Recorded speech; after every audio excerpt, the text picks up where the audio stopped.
up, and welcome back to Interpreting the Stars, where today we're bringing it back to our weekly DCEU preparation marathon, and apparently we're beginning at the end. Last week I started with Man of Steel, but then the coronavirus really started hitting the world by storm, and all these movies started getting released on digital early, and even though I thought I had a couple of months to finish the DCEU marathon first, Birds of Prey came out today. So I'm reviewing Birds of Prey now, and then I'll go back and finish the marathon later. Little unorthodox, I'll admit, but I'll remind you that I have seen and reviewed all of the DCU in the past. It's just been on my website, so I'm not entirely blind. Anyways, it's time to find out if these Birds of Prey will ascend to Welkin, or if it has more of an issue taking flight. Let's get cracking. This review is brought to you by the word of the day, Welkin, the celestial abode of the gods, aka heaven, not to be confused with Walkin. Wow. Birds of Prey centers on the fantabulous emancipation of one Harley Quinn after she publicly tells the world that she and Mr. J, aka the Joker, have called it quits by blowing up the acid plant that she was born in. This invites the world and those that oppose her to come attacking now that she no longer has the protection of the Joker. Meanwhile, a gangster is offering her protection if she can find a special diamond and retrieve it for him. So there's this cartoon that you can see on the DC Universe streaming service right now that's called Harley Quinn. And that's basically what this movie is. You got Harley Quinn, who just broke up with the Joker, and she's trying to prove her worth as a valuable villain in Gotham City. I haven't seen everything from that cartoon, don't get me wrong. It could have steered a completely different direction by now, but from what I saw, it's basically the same thing, right down to the R rating, violence and harsh language included. Also, if you're really into comic book TV shows specifically, back when the CW was the WB, there was this TV show called Birds of Prey that I did see the entire series for.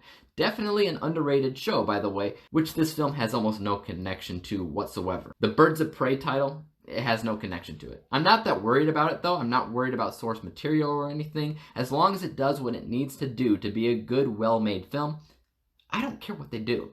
So let's focus on some good things going on in this film. Margot Robbie as Harley Quinn. That's always been pretty great, and I think she shines through in this film as well. In fact, I'd say she probably did a better job in this film than in Suicide Squad, since she was really able to get a little bit more focus here than before. Also, just like with Suicide Squad, there's some decent uses of visuals, costume, makeup, and cinematography. The editing shines through too, but both as good and bad. It's very good with the action, but the non-linear form of storytelling is a bit wonky and not as clear as I feel like it thinks it is. There was a report that I saw that this film feels more like Tarantino, and I'd kind of mirror that idea. You got voiceover narration, you've got a lot of colorful characters, you've got non-linear storytelling and editing that all comes to a head by the end. But truthfully, if it was a Tarantino clone that they were going for, they should have just hired Tarantino to do it, because he's the only one that can do it and fully have it make sense and even feel poetic. This movie does not feel poetic, and it kind of feels jarbled. A big reason for that is because of these birds that are preying.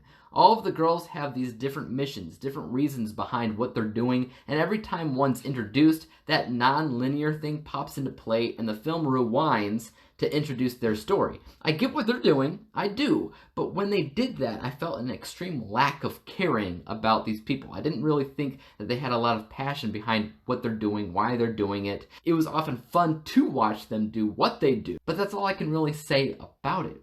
Let's talk about casting for a second. I think the casting as a whole was mostly fantastic for the women. All the female-led roles are great. The male-led roles, though,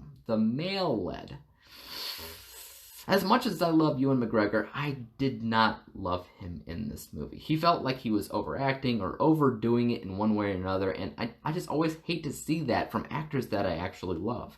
Thankfully, he's not in a ton of the movie, but yeah, I feel like he somewhat dragged some stuff down. But let's look at the final score from an unbiased perspective. Like I said, there's a lot of great uses of cinematography, visuals, editing, and the like, so there's a lot of technical stuff going on here that is done well.